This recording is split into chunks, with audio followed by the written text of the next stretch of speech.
이진우의 손에 잡히는 경제.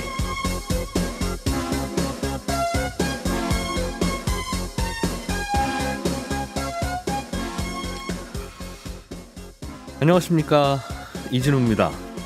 지난주에 스페이스X의 초대형 우주 발사체 스타쉽이 지구 궤도를 비행하고 무사히 돌아오는 데 성공했는데요. 이 스페이스X의 스타쉽은 여러 번 재활용할 수 있는 로켓이어서 이번의 성공은 화물을 100톤 가까이 실어 나르는 초대형 우주선도 재활용될 수 있다는 사실이 입증된 겁니다. 우주 시대를 향한 기대감이 더 고조되고 있는데 이 소식 먼저 들어보겠습니다. 우리나라 동해의 가스전 개발 프로젝트 대왕고래를 두고 다양한 기대와 의문이 함께 일고 있습니다. 성공 가능성 20%는 어떻게 계산된 수치인지, 그리고 최대 140억 배럴에 이른다는 매장 추정치는 우리가 어떻게 이해하고 기대해야 하는지 좀 모호한 부분이 많은데, 잠시 후 서울대학교 지구환경과학부 최경식 교수를 모시고 자세히 좀 들어보겠습니다. 6월 10일 월요일 손에 잡히는 경제 시작합니다.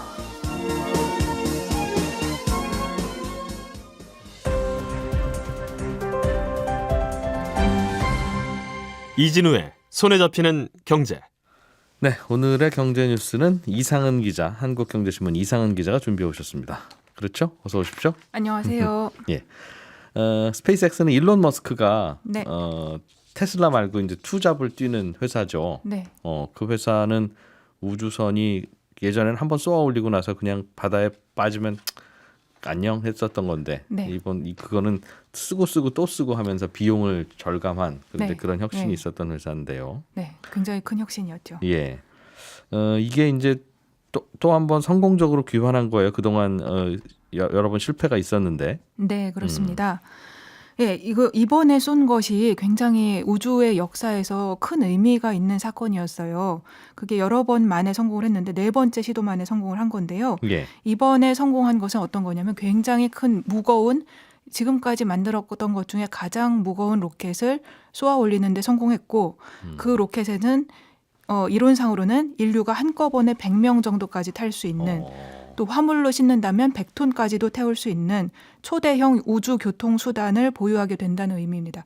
교통이라고 하는 것을 왔다 갔다 하는 거잖아요. 예, 말씀하셨듯이 재활용할 수 있는 방법을 찾았기 때문에 이것이 우주의 교통 수단이 될 수 있다는 생각을 우리가 이제 드디어 할 수 있게 된 거죠. 관광버스 2대분의 사람을 실어 나를 수 있다는 거네요. 그렇게 말씀하시면 조금 적게 들리지만 예. 맞습니다. 왜냐하면 지금까지도 사람을 태운 우주선이, 유인 우주선이 지구 바깥으로 나간 적은 많이 있었죠. 우리가 뭐 달에도 보냈고 많이 했는데, 예, 우주선을 보낼 때 지금까지 태운 사람 수는 대개 생각해 보면 몇 명 정도였습니다. 5명 정도 태우면 많이 태운다, 이런 거였는데, 이게 갑자기 100명 단위가 되면 팀을 보낼 수가 있게 되고, 수학여행 갈 수 있는 거죠. 그럴 수 있죠. 예. 네, 그리고 관광객을 태울 수가 있게 되고, 그럼 이제 비용 문제도 상당 부분 또 해결이 가능하고, 이런 여러 해법이 생기는 것이라고 볼 수 있습니다. 근데 이게 조금 무겁다는 이유로 그게 그렇게 어려웠나 봐요.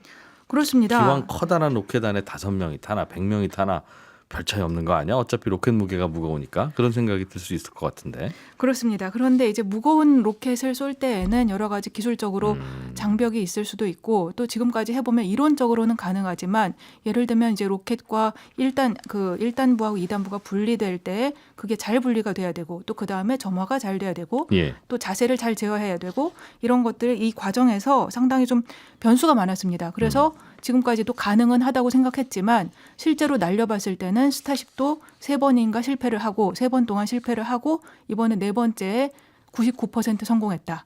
약간은 실패한 부분이 있었어요. 날개에 불이 붙었거든요. 아하. 그랬기 때문에 100%라고는 안 했지만 사실 그것은 큰 문제가 아니었기 때문에 99% 성공이라고 했습니다. 이거는 말씀하신 대로 또 그리고 그 로켓을 재활용해야 되니까 네. 이른바 착지까지 완벽해야 되는 거예요, 그죠? 그렇죠. 네. 2단 뛰기 성공하고 그냥 내려오면 맞습니다. 안 되는 거고. 네, 네, 네. 근데 그게 됐다는 거죠? 그게 잘 됐다는 건데요. 네. 이 스타쉽이 얼마나 무거웠냐면, 이 하단부는 슈퍼 헤비라는 이름을 가지고 있고, 그 위에 올려놓은 우주선을 스타쉽이라고 부르는 건데, 이걸 다 합해서 높이가 120m입니다. 높이가 120m면 아파트로 치면 한 층에 3m 정도 되니까 40층짜리 아파트, 와. 그 정도의 높이가 되는 거고요. 그리고 무게로도 질량으로 따졌을 때 5,000톤. 그리고 이거를 이제 엔진에 불 붙여서 바깥으로 집어던지는 힘으로 따지면 7,590톤 이 정도가 되는 진짜 무거운 겁니다. 근데 그것이 힘을 받아서 이제 우주로 나간 것이고 또 지금 말씀하셨듯이 이게 분리가 잘 되고 그다음에 다시 잘 돌아와서 착지까지. 착지는 이제 땅에 오는 거니까 착지이고 네. 바다에 도착했기 때문에 착수라고 합니다. 아, 네, 바다로 착수까지, 떨어지는군요. 네, 이번에 잘 되었다. 1단부도 하단부도 우리가 원래 계획했던 곳에 잘 떨어졌고 저 위에 우주선은 지구 바깥으로 나가서 궤도를 한 바퀴 돈 다음에 원한 곳에 정확하게 다시 착수했다. 그러면 일론 머스크는 이런 실험을 한 이유는 진짜 화성에 사람 100명을 태워 보내려고 하는 거군요. 그거 해보려고 이번에 실험한 거겠죠? 그렇습니다. 사실 저는 그게 공상과학 영화라고 생각하고 있었습니다. 근데 그게 아니고 실제로 이 계획이 굉장히 구체적으로 진행이 되고 있고요. 내년까지 이제 일론 머스크의 계획은 스타쉽을 발사하고 회수하는 그 메카질라라고 하는 것을 만들기로 했는데 내년까지 그걸 4대에서 6대 정도 만들기로 하고 그다음에 다시 우리 또 하나 이제 중요한 부분은 올해 중에 우주에서 연료를 주입할 수 있게 하는 우주 급유 실험을 할 계획입니다. 그게 굉장히 중요해요. 왜냐하면 우주에 올라가서 연료를 더 채울 수만 있다면 우리가 처음부터 연료를 많이 채워서 보낼 필요는 없어지잖아요. 그럼 그 연료실을 공간에다 또 사람 태울 수 있겠군요. 사람도 태울 수 있고 짐도 태울 수 있고 이제 뭔가 제대로 왕창 보낼 수가 있는 기반이 마련되는 거죠. 많은 짐을 실어야 화성 이주 프로젝트가 성공을 할 수 있다. 이게 머스크의 생각이라고 합니다. 예. 이게 그럼 이 로켓이 화성까지 갈 수 있으면 가는데 얼마나 걸려요? 26개월 정도를 본다고 하는데요. 예, 지금 이제 스타쉽 2라고 하는 걸 개발 중인데 그거는 더 짐을 많이 실을 수가 있습니다. 그렇게 하면 26개월 정도 걸려서 어느 정도를 보낼 수 있냐면 한 200톤 정도의 그 규모의 화물을 200만 달러에서 300만 달러 정도를 수송하겠다는 그런 구상을 가지고 있고요. 예. 그 정도면 이제 우리 돈으로 치면 30억 원, 40억 원이면 200톤 실어 나르는 거니까 배로 지금 컨테이너 보내는 거에 비해서 한 100배 정도밖에 안 됩니다. 그 정도면 해볼 만한 거죠.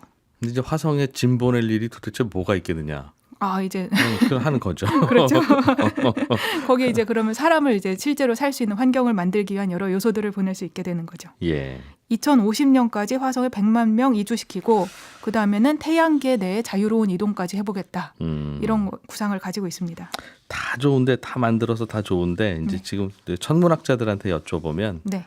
화성으로 날아가는데 이제 지구하고 화성이 가깝게 붙어 있었던 그 시기에 가야 될 거 아니겠어요? 그렇죠, 그렇죠. 네. 그리고 나서 또 이제 화성하고 지구가 자기들 마음대로 돌다가 다시 한번 근접할 때 그때 지구로 돌아와야 되는데 그렇죠. 그 사이 시간이 막 그 5년, 7년 뭐 이렇게 걸린대요. 네, 그래서 계획했던 대로 사실 될지는 조금 가서 상당히 화성에서 5년을 어떻게 살 거냐 이게 문제다. 낙관적인 부분들이 많죠. 그런 얘기를. 그래도 어쨌든 우리 인간의 범위 안에서 우리가 살아 있는 그 기간 동안에 가능해질 수도 있다는 생각은 그러게요. 듭니다. 예. 수십 년 전에는 미국하고 그 당시 있었던 나라 소련이 이렇게 그렇습니다. 우주 개발 예. 경쟁을 했는데 요즘은 이제 미국과 중국이 본격적으로 경쟁하는 양상이어서 네, 재미있게 보기도 하고 또 긴장되기도 하고 좀 그런 것 같습니다. 그렇습니다. 네, 계속 이런 소식도 좀 우리가 이제 경제 뉴스로서 좀 받아들이고 봐야 될 것 같아요. 공상과학 뉴스가 아니라. 맞습니다. 네, 한국경제신문 이상은 기자였습니다. 오늘 고맙습니다. 감사합니다. 네, 예고해드린 대로 서울대학교 지구환경과학부의 최경식 교수님 모시고 지난주에 발표된 동해 영일만의 석유 매장 가능성, 일명 대왕고래 프로젝트에 대해서 이런저런 궁금한 점들 좀 여쭤보겠습니다. 교수님 어서 오십시오. 네, 안녕하세요. 네, 평소에 이렇게 바쁘신 적이 없죠? 없습니다. 연구로는 바빴어도. 네, 여기저기에서 아주 전화를 많이 받으셨을 것 같습니다. 이 동해안에는 예전부터 석유가 나올 가능성이 꽤 있다고 그래서 예전에 박정희 정부 때도 몇 번 시도를 했었던 것으로 알고 있고 이번에도 저희는 시작하는 줄도 몰랐어요. 사실은 나중에 그 데이터 결과가 괜찮게 나왔다는 발표를 듣고 나서 뒤늦게 알았던 건데 이게 왜 진행됐던 겁니까? 혹시 그 배경이 있을까요? 뭐 1973년 그 제4차 중동 정쟁, 그 다음에 78년 이란 혁명 때문에 1, 2차 오일 쇼크 거치고 나서 아마 그 당시 정부가 에너지 확보해야 되겠다고 해서 79년에 석유공사가 이제 창립이 됐고 석유공사가 만들어진 다음에 맨 처음에 그 대륙붕 사업을 해야 되겠다. 우리나라 주변에 땅이 그 유망성이 있는지 없는지. 예. 그러다가 이제 계속 이제 실패를 하다가 우리가 동해가스전 이제 그걸 발견하고 쭉 생산을 하다가 그건 규모가 되게 작았거든요. 근데 2021년에 이제 생산이 종료가 되면서 산유국의 지위를 박탈당하지 않습니까? 근데 어쨌든 국가에서 볼 때는 어쨌든 국영 석유 회사의 존재 목적이 그런 에너지의 어떤 확보에 있다 보니까 더 추가적인 유망성, 뭐 기술도 좋아지고 또 자본도 많이 투자가 되어 왔기 때문에 그런 맥락에서 이번 시추를 하는 프로그램을 계획을 하고 석유공사 차원에서 네 아마 그 정부 차원에서 같이 정부 진행이 차원에서. 되지 않았을까 생각합니다. 들어보니 지난 정부 때 시작을 한 번 더 하자라고 해서 시작했던 프로젝트라고 하더군요. 그 배경에 대해서는 제가 뭐 깊숙이는 알겠습니다. 모르지만 네네. 궁금한 게 이제 그 석유가 얼마나 잘 나오느냐 이게 제일 궁금한 겁니다만 그런 기대를 앞에 두고 우리 고민을 하니 혹시 이게 뭔가 우리가 좀 섣부르게 접근한 건 아닌가 하는 생각도 좀 들고 워낙 석유 없이 살던 나라다 보니까 갑자기 석유 나왔다고 하니까 오히려 좀 불안한지도 모르겠어요. 그래서 좀 궁금했던 게 보통은 이런 탄성파 조사 데이터는 석유공사가 석유공사 돈 들여서 한 걸 이걸 이번에 그 액트지오라고 하는 회사의 아브레우 고문이라는 분에게 분석을 맡기고 이러면 어느 정도 가능성이 있고 여기 파보는 게 제일 낫겠습니다라는 결과를 얻었다는 건데 대체로는 이렇게 한 분한테 맡기고 그분이 딱 그렇다고 하면 그냥 그 정도 보면 다른 전문가한테 또 맡길 필요는 없는 건가요? 관행적으로 어떻습니까? 일단 이 사업의 주체는 석유공사입니다. 예. 그래서 아브레 박사는 컨설턴트로서 그냥 의견을 제시한 것이고 그분의 의견을 받고 안 받고는 석유공사의 사실은 결정인 것이죠. 예. 그래서 그러한 그 새로운 시각이나 또는 새로운 아이디어를 가지고 내부적으로 뭐 교차 검증을 했다고 하니까 그런 과정을 통해서 합의가 되면 그 이제 의사 결정에 따라서 이제 시추 지점을 결정하고 사업을 추진하게 되니까 석유공사 내부적으로 네네 그 과정을 반드시 거쳐야 되거든요. 그래서 그런 맥락에서 아마 이런 결정을 한 거지 개인의 어떤 의견에 의해서 좌지우지되는 경우는 사실은 아닌데 집단적인 그 합의 과정을 통해서 나오게 되니까 네.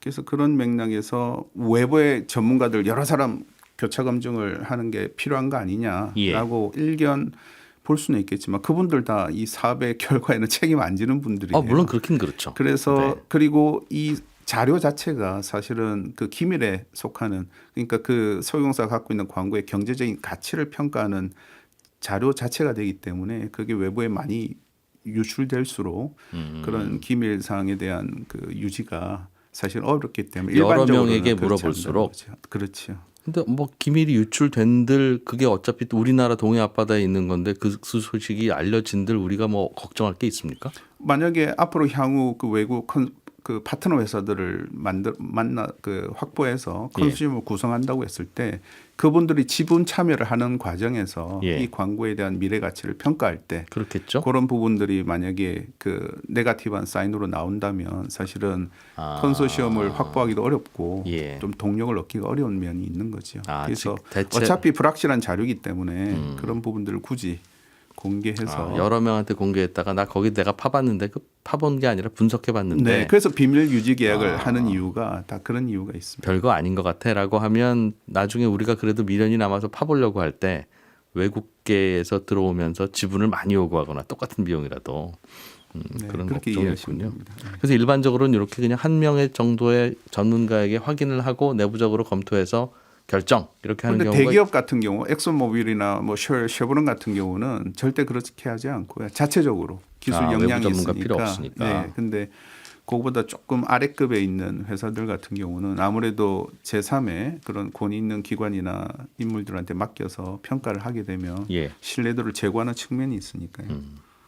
이번에 아브레우 고문이 기자회견 과정에서 설명을 몇 가지 해주었는데 뭐 다양한 긍정적인 신호에 대해서도 설명을 해줬고 리스크가 하나 있다면 동해가스전에서 탄화수소층이 발견되지 않은 게 리스크인 것 같다. 마음에 남는다. 이제 그런 언급이 있었어요.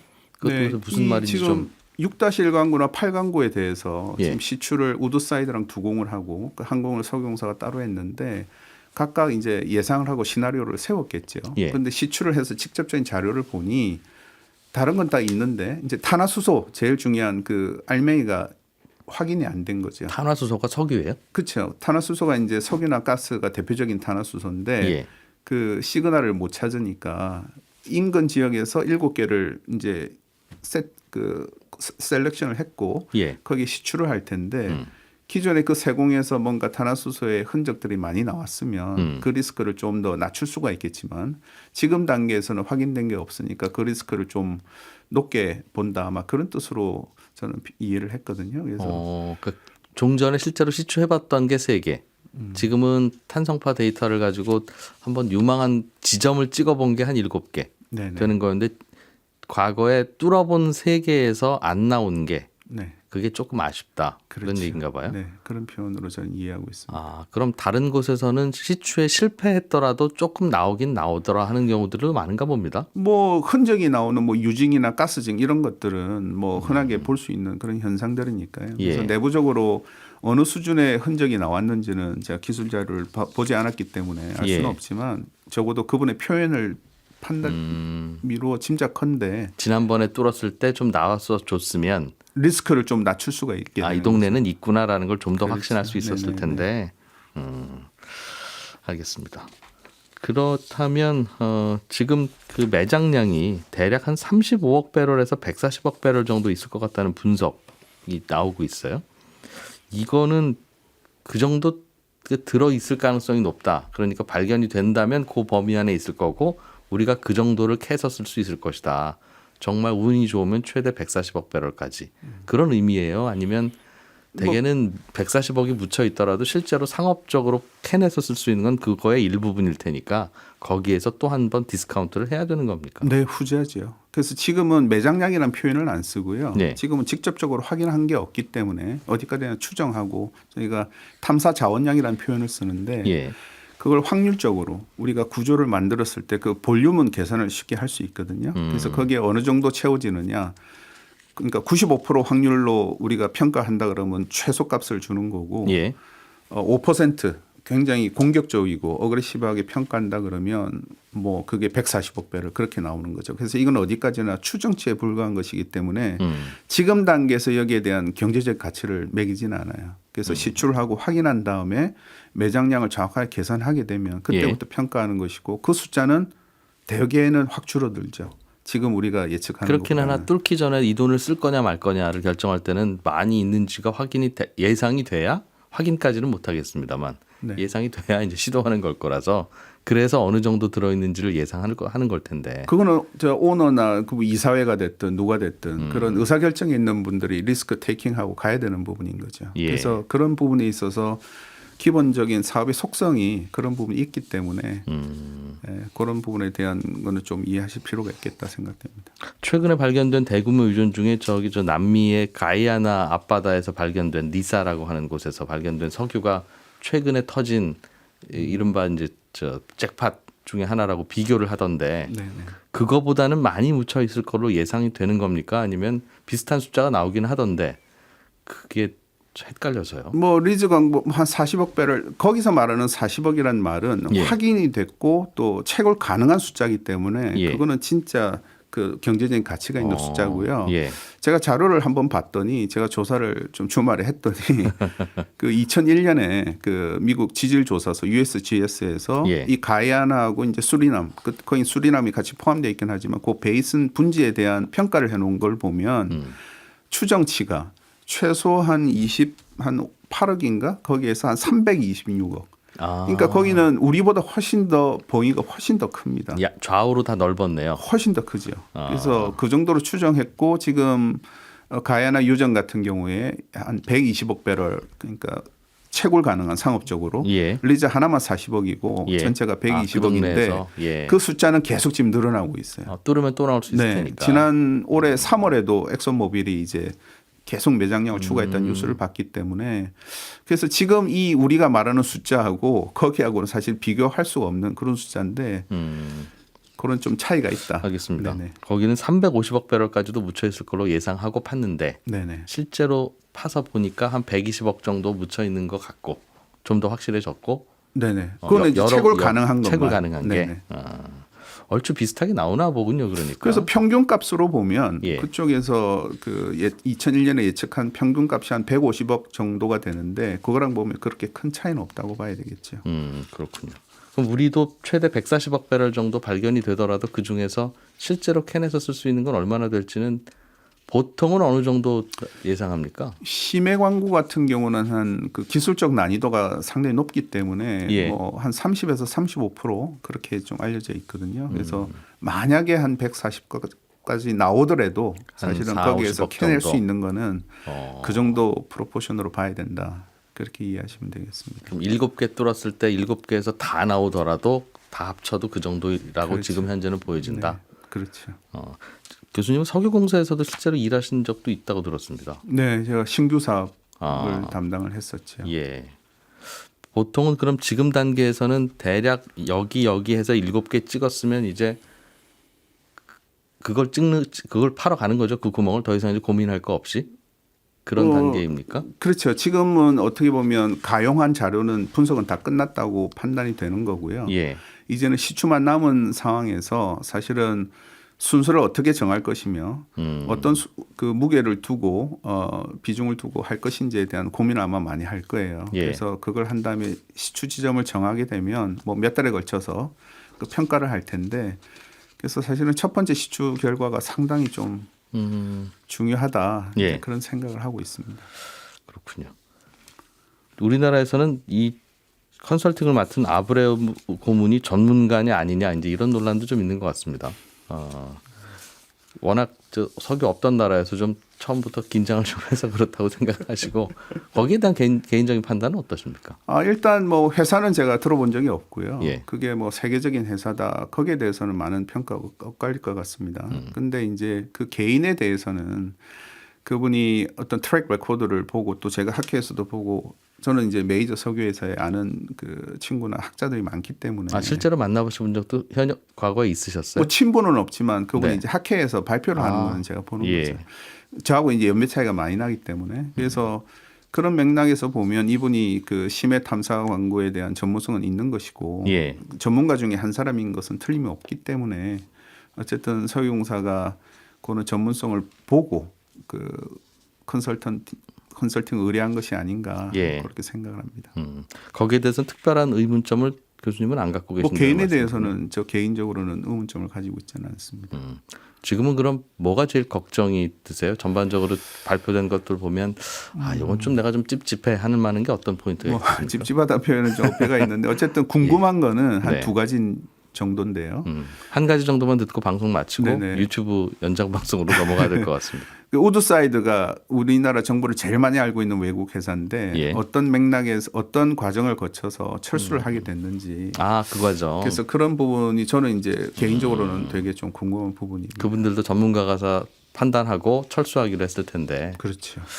알겠습니다. 저희가 성공 확률 20%가 어떻게 해석돼야 되는 건지 등등 우드사이드 이야기까지 해서 저희 유튜브 연장 방송에서 좀 더 이야기 나눠보죠. 잠시 후에 또 이어가겠습니다. 동해가스전 개발 프로젝트와 관련해서 서울대학교 지구환경과학부 최경식 교수님과 함께 이야기 나눠보고 있고요. 저희는 정규 방송은 마치고 못다한 질문과 궁금한 점이 남아서 유튜브 연장 방송으로 계속 이어가고 있습니다. 교수님 그 인터뷰 말미에 잠깐 언급해 주셨던 다른 논란은 전문가로서 특별하게 큰 의미 있다고 생각하지는 않으나 이 근처에서 탐사와 시추를 시도했던 우드사이드라고 하는 큰 기업이 손 털고 포기하고 나갔다는 게 그게 좀 이상하다. 만약 우리의 지금 시도가 만약 맞는 방향이고 확률이 그 정도라면 그들은 왜 손 털고 나갔을까 하는 게 많은 분들도 의문스러워하고 그렇다 보니 그 큰 회사가 실패하고 나갔는데 이거 좀 너무 낙관적으로 보는 거 아니야?라는 어떤 의혹의 시발점이기도 한 것 같습니다. 어떻게 생각하십니까? 네, 그런 뭐 개인적으로 대단히 궁금한 그런 그 대목인데요. 일단 우드사이드 같은 경우는 자체적으로 사업을 진행하는 주체고 예. 또 그 기술 자료를 어떻게 보면 자기들을 획득을 하고 분석하는 과정에서 어쨌든 경영진들의 어떤 그 전략적인 판단에 의해서 나갔다라는 것으로 지금 읽혀지고는 있는데 예. 일단 자료라고 하는 것은 사실은 뭐 우드사이드가 보나 아니면 제3자가 보나 그 해석의 결과는 달라질 수는 있습니다. 근데 우드사이드는 말씀하신 대로 우리나라 대륙봉의 외국 회사 중에 가장 경험이 많은 그런 회사예요. 그럼 그래서 똑같이 탄성파 데이터는 그 측정은 다 한 후에 그 데이터를 쭉 보고 우드사이드는 그 이전에 먼저 가능성 없다고 생각해서 철수하고 그리고 똑같은 데이터를 그 이후에 석유공사가 좀 더 보고 컨설팅도 받아보니 이건 가능성이 있는 것 같다라고 서로 다른 의견을 제시한 겁니까? 같은 데이터에 대해서? 아마 자료는 동시에 봤을 거고요. 근데 예. 이제 정부나 석유공사 측의 발표를 보면 우드사이드는 새롭게 획득한 3D 물리 탐사 자료에 대해서 심층적인 해석을 내리기 전에 예. 철수를 했다. 이제 그런 말씀들을 하셨거든요. 그래서 그걸 액면 그대로 받아들인다면 그 우드사이드는 어떻게 보면 그 부분을 좀 약간 밸류를 주지 않고 나간 것으로 이제 읽혀질 수 있는 거고요. 그다음에 액트 지오사 같은 경우는 그냥 사업의 결과에 책임을 지지 않는 그냥 컨설팅하는 회사예요. 네. 그래서 개인은 어떻게 보면 소신껏 자기의 경험이나 그 능력을 가지고선 이런 그 서제스천이나 리커멘데이션을 하는 그런 입장이기 때문에 예. 사실은 뭐 아까 그 탐사 성공률 같은 경우에도 보는 시각에 따라서 예. 관점에 따라서 그 숫자는 그 정성적인 숫자이기 때문에 달라질 수 있는 거거든요. 같은 데이터라도 우드사이드는 조금 더 비관적으로 봤을 수도 있다. 그렇죠. 뭐 좀 네거티브하게 봤을 수도 있고 또 액트 지오는 아니다. 이건 한번 해볼 만하다. 그런 식으로 판단했을 개연성은 있는 것이죠. 그러니까 교수님 입장에서 보면 둘 다 전문가인 건 맞는데. 우드사이드는 굴지의 석유회사고 예. 이번은 이제 물론 개인이지만 예. 누구랑 같이 일을 했는지는 모르지만 메이저 석유회사에서 그렇게 페트로보라나 엑소모빌에서 한 30년 넘게 서바이벌 했다는 것 자체가 예. 거긴 되게 살벌한 조직이거든요. 그 예. 조직은 그 내부의 경쟁을 시켜서 좀 떨어진다 싶으면 바로 퇴출이 되기 때문에 그런 지역에서 오랫동안 머물렀다고 하는 것 자체가 어떻게 보면 실력을 방증하는 것이라고 볼 수 있기 때문에 그분도 실력은 있다고 봐야 되겠죠. 그런데 이렇게 서로 다른 결과가 나오는 경우가 왕왕 있습니까? 그럼요. 이거는 그 어떻게 보면 투자를 해야 되잖아요. 투자를 유치를 해야 되고 만약에 민간 회사라면 오너가 어떤 그 철학을 가지고 어떻게 접근하냐에 따라서 그 평가 자체가 좀 차이가 나는 경우가 있죠.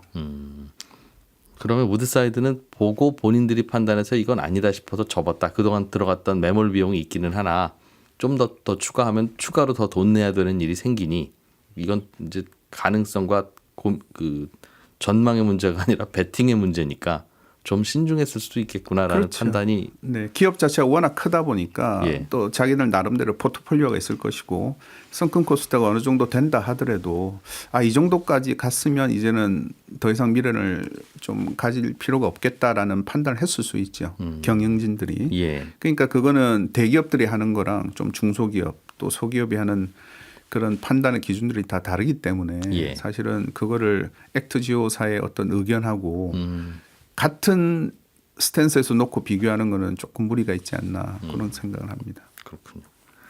실제로 어떤 게 좀 더 정확한 판단이었는지는 좀 진행을 해봐야 알겠군요. 그렇죠. 그거는 뭐 알 수가 없죠. 내부 자료를 보지 않는 한은. 예.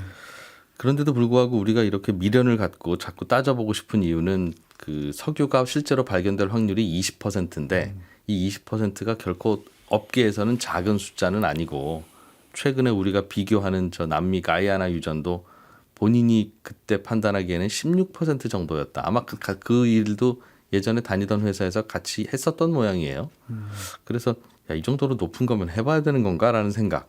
또 그 큰 회사가 그만두고 나갔다는데 이거 우리만 혼자 덤터기 써서 비용만 쓰는 거 아닌가 하는 걱정. 같이 충돌하는 것 같습니다. 20%라고 하는 확률에 대해서는 우리가 어떻게 이해를 해야 됩니까? 사실 그 20%하고 지금 가야나 16%를 자꾸 같이 비교를 하니까 뭔가 조금 좀 왜곡이 되는 측면이 있는 것 같은데요. 예. 그 16%는 이제 엑슨모빌에서 판단한 그 숫자가 되고요. 그거는 그분 혼자서 판단한 게 아니라 예. 거기 내부에 있는 분들의 다른 직원들 합의된 같이. 도출인 것이죠. 예. 그런데 그러한 판단의 기준이 지금 동해 대륙붕에서 만약에 똑같은 사람이 똑같은 조건에서 비교했다고 하면 그 어떤 차이, 판단의 차이가 없을 가능성이 좀 존재하지만 다른 사람, 다른 집단에서 다른 데이터를 가지고 평가를 할 때는 예. 거기가 정해진 룰이 있거나 정해진 어떤 공식이 있는 게 아니기 때문에 그 부분은 해석하는 관점이나 그걸 쳐다보는 그 어떤 사람들의 어떤 능력치 그런 거에서 달라질 수밖에 없는 보는 거죠. 사람마다 달라요? 그렇죠. 그럼 예를 들면 뭐 저쪽에 저 자리에 어떤 식당이 개업한다고 한다. 뭐 순댓국이라고 한다. 그러면 이제 성공 가능성과 실패 가능성에 대해서 각자 보는 시각이 다를 텐데 그 일반인들도 서로 다르잖아요. 저기에 저 사람이 이런 맛을 가진 순댓국집을 열면 성공할 거야. 아닐 것 같은데 그런 정도의 정성적인 판단인 거예요. 전문가들도. 그렇죠. 그렇지만 이제 경험치가 많이 모이게 되면 그 결과값이 수렴할 수는 있겠지만 적어도 지금 모든 게 불확실한 상태잖아요. 다 직접적인 자료는 하나도 없고 예. 간접적인 증거만 가지고선 추정을 하는 단계다 보니까 내가 어떤 관점에서 보는지에 따라서 그 리스크를 평가하는 것은 상당히 그 변동성이 있을 수밖에 없죠. 그래서 그 가야나는 16이니까 요건 20이니까 더 좋은 것이 아니냐. 예. 그렇게 표현하는 건 좀 무리가 있다. 서로 다른 사람 이야기한 거니까. 그렇죠. 그럼 할 때는 어떻게 합니까? 예를 들면 교수님께 이런 유전 그 후보지가 있는데 대략 몇 %쯤 될 것 같으세요?라고 여쭤보면 어떤 방식으로 그걸 추정하나요? 일단은 그 지역 주변에 예. 이런 유전들이 많이 있고 또 뭐 가야나처럼 옆에 베네수엘라나 또 콜롬비아 같이 그런 석유가 많이 묻혀 있는 곳은 전반적으로 봤을 때 유망하다 이렇게 표현을 할 수가 있거든요. 예. 근데 우리나라 같은 경우는 그 동해가스전 같이 아주 소형 유전이 있다가 가스전이 이미 생산이 종료가 됐기 때문에 사실 가야나나 그런 지역보다는 우리가 제너럴하게 이야기하면 확률이 떨어진다. 유망성은 낮다고 봐야 되겠죠. 그래서 그런 그 백그라운드에 대한 자료하고 예. 그다음에 그 아브레 박사가 표현한 거대로 우리가 프론티어 베이슨이라고 평가를 자기는 이제 한다고 하셨지만 예. 자료가 참 많더라. 시추도 되어 있고 예. 또 물리 탐사 자료가 대단히 많이 있습니다. 그래서 그런 측면에서 보면 아 이거는 내가 한번 제대로 분석해 본다면 기존 컨셉과는 다르게 어떤 아이디어를 가지고 접근했을 때 좀 예. 구조들을 만들어낼 수 있지 않을까. 뭐 그런 생각에서 접근을 하신 것 같아요. 그래서 7개가 나오고 또 추가로 더 있다고 말씀을 하시니까 예. 그런 부분에 대해서 이제 시추를 해야 되겠다. 그런 결론에 도달한 것이다. 그렇게 보면 그럼 될 7개 것 같습니다. 포인트가 다 스스로 판단하기에는 확률이 높고 낮고 그렇겠군요. 각각에 대해서 아마 조금씩 판단이 다를 겁니다. 그래서 어쨌든 지금 뭐 본인이 또 유망 구조가 하나였으면 나는 예. 안 했을 것이다. 추천 안 했을 것이다 말을 하고 7개면 야, 그중에 하나는 나올 수 있는 가능성이 있는 거 아니냐 말씀하셨지만 저는 사실 그 표현은 조금 좀 어폐가 있다고 생각을 하는데 어쨌든 각 그 유망 구조가 그 정도 지질학적인 리스크를 갖고 있으니까 예. 시추를 우리가 해보면 뭐 5번 중에 한 번은 나올 가능성은 있겠다 이런 표현을 할 수 있지만 그걸 나오는 걸 보장하는 의미는 전혀 아니거든요. 물론 이제 확률이 20%인데 어떻게 그렇죠. 보장하겠습니까? 그래서 그런 맥락에서 아마 좀 긍정적인 방향으로 의견을 좀 수렴한 것이 아닌가 그렇게 생각을 합니다. 조금 전에 교수님께서 그 부분은 좀 어폐가 있다고 개인적으로 생각한다는 그 부분은 어떤?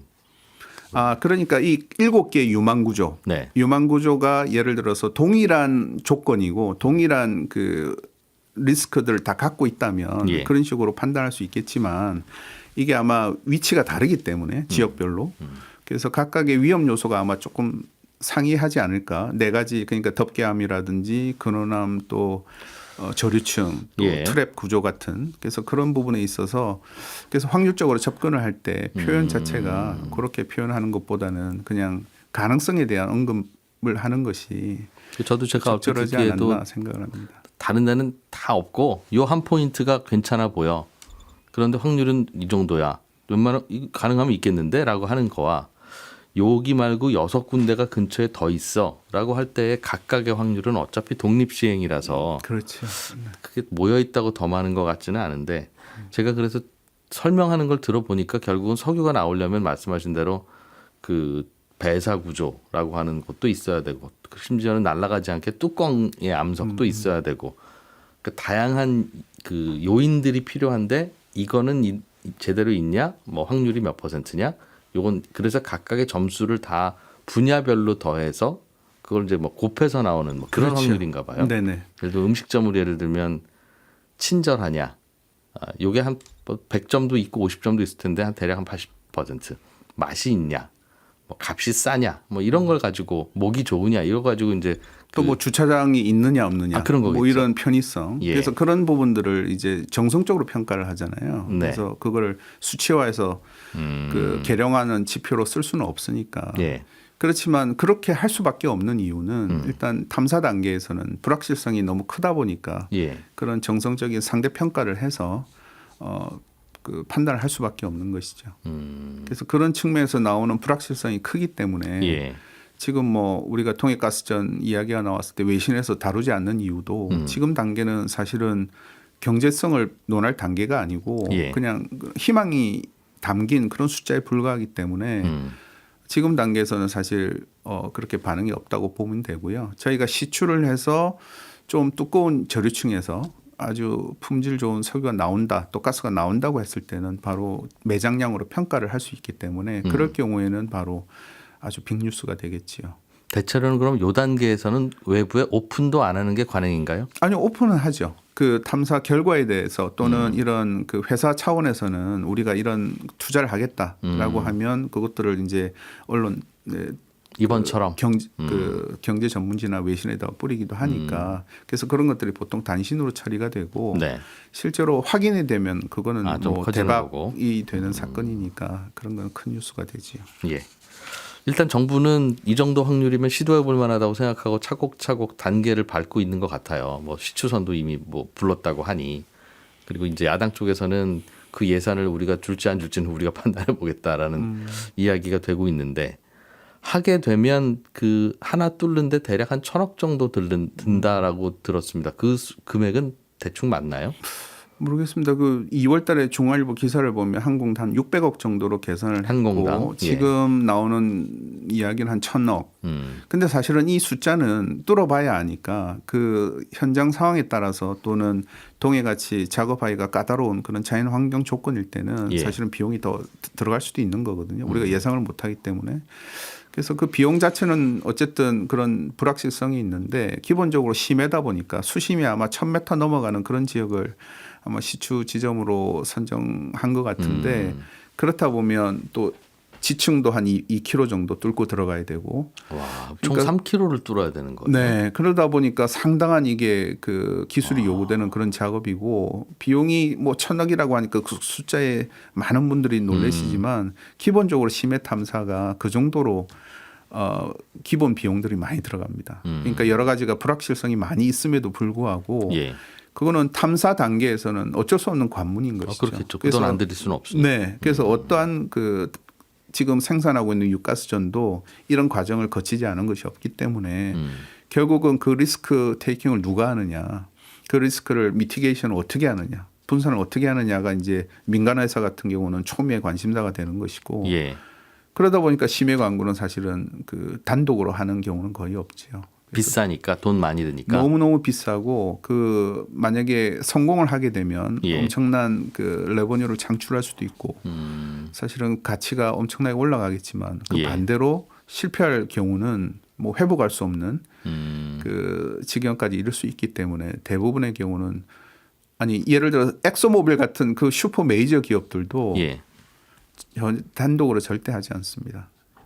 그래서 걔네들도 이제 컨소시엄을 통해서 지분을 나누는 과정을 통해서 하게 되고요. 그 가야나가 지금 말이 언급이 많이 되고 있는 가야나 같은 경우도 자기들이 그 쉘이 같이 하다 쉘은 빠져나갔었거든요. 네. 그 발견하기 1년 전에. 근데 그 이후에 이제 파트너를 찾기 어려웠다가 이제 그 헤스라는 미국 회사하고 그다음에 CNOOC 예. 중국의 이제 예. 해외 석유 개발 회사 그 두 개 파트너를 그 다음에 만들어서 같이 찾아서. 갔는데 1년 만에 이제 빅히트를 친 것이죠. 그래서 그 정도로 메이저 회사들도 아무리 자기 돈이 많다 하더라도 이 리스크 매니지먼트 차원에서 예. 뭐 단독으로는 하지 않는다. 그렇게 보시면 됩니다.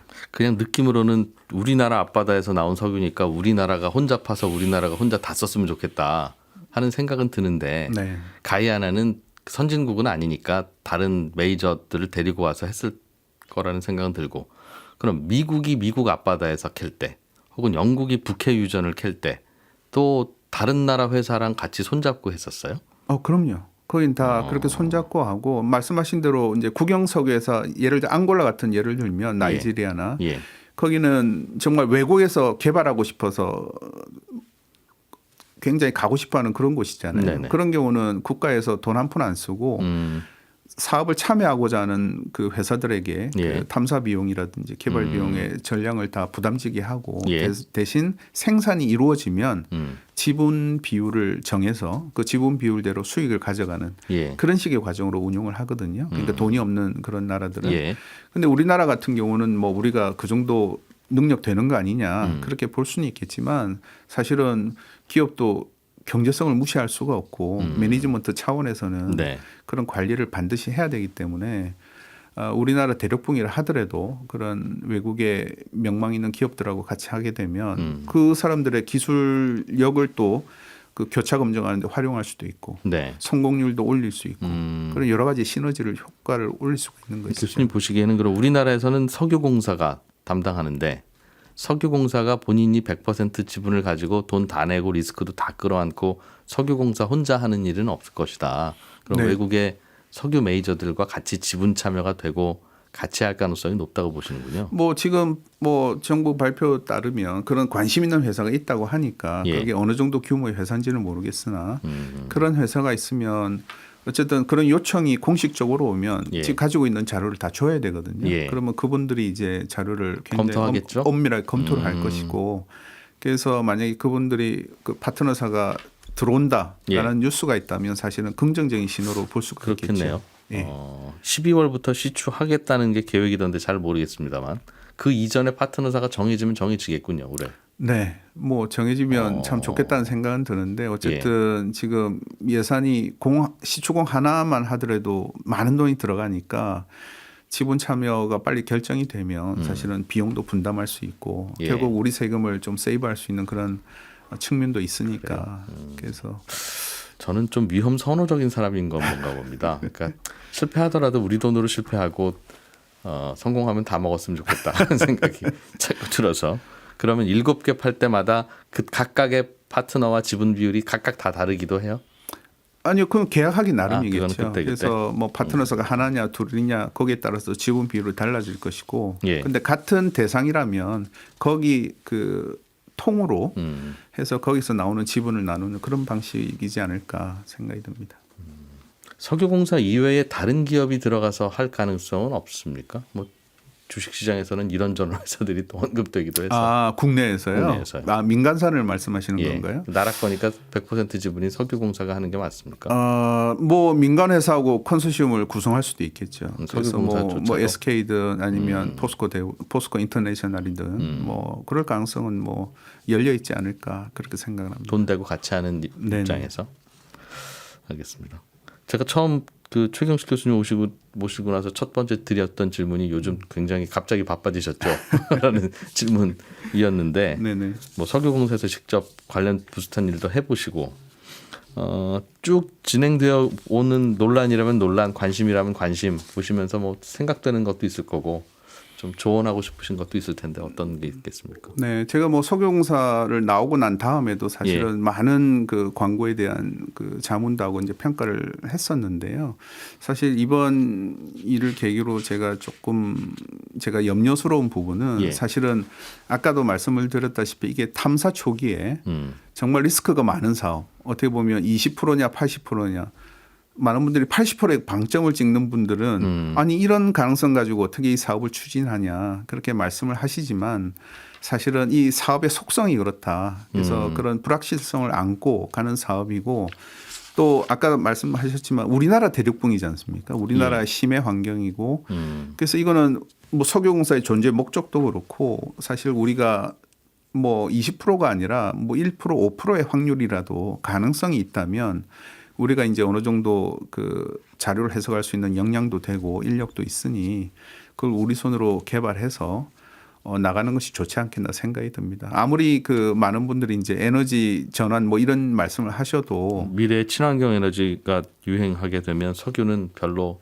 나와봐야 별로 저는 만든다. 단기적으로는 그럴 가능성 없다고 판단을 하는데 왜냐하면 석유나 가스 우리는 하나도 없지만 산업에서 의존도가 너무 높고 예. 지금 현재도 전 세계 회사들이 그 심해 환경, 그 돈이 많이 드는 그 환경을 개발하기 위해서 엄청난 노력들을 하고 있거든요. 예. 그것은 어떻게 보면 석유나 가스는 우리가 이거를 그 신재생 에너지와 함께 제로섬으로 보는 것이 아니라 이거는 이거대로 가고 신재생 에너지는 지금 경제성이 담보된 건 하나도 없기 때문에 예. 그것들에 대한 어떤 미래 가치를 보고서 R&D 차원에서 접근을 하고 계속 투자하는 것은 맞지만 그렇다고 해서 석유나 가스를 소홀히 할 수는 없다. 그래서 그런 측면에서 보면 이 우리나라 땅에 있는 특히 묻혀 있는 자원의 어떤 가능성을 일말이라도 확인하고 평가하는 것은 국가적인 관점에서 보면 필요한 것이 아닌가 그 그렇게 말씀은 생각합니다. 이렇게 나올 때만 호들갑 떨지 말고 평소에도 꾸준히 예산 투입해서 열심히 좀 찾아봐라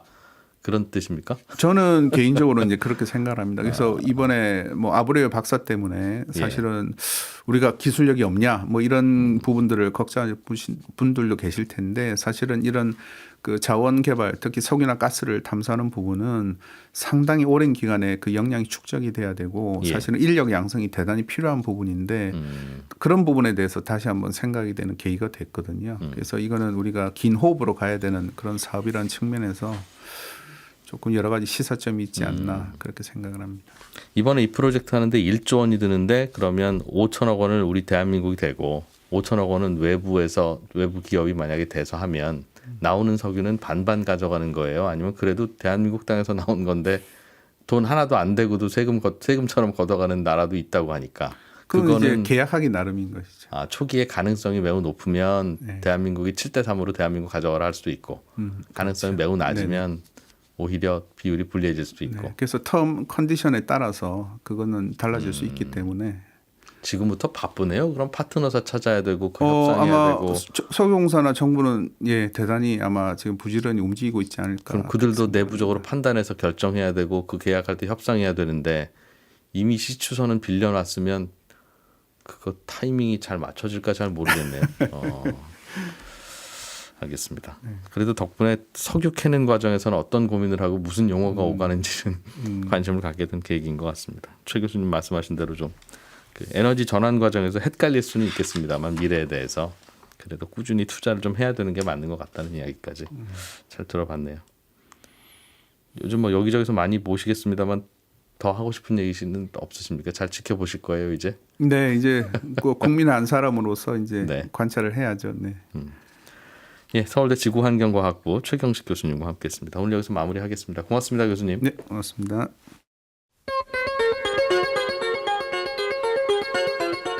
저희는 또 다음에 중요한 인터뷰 있을 때 찾아뵙겠습니다. 고맙습니다.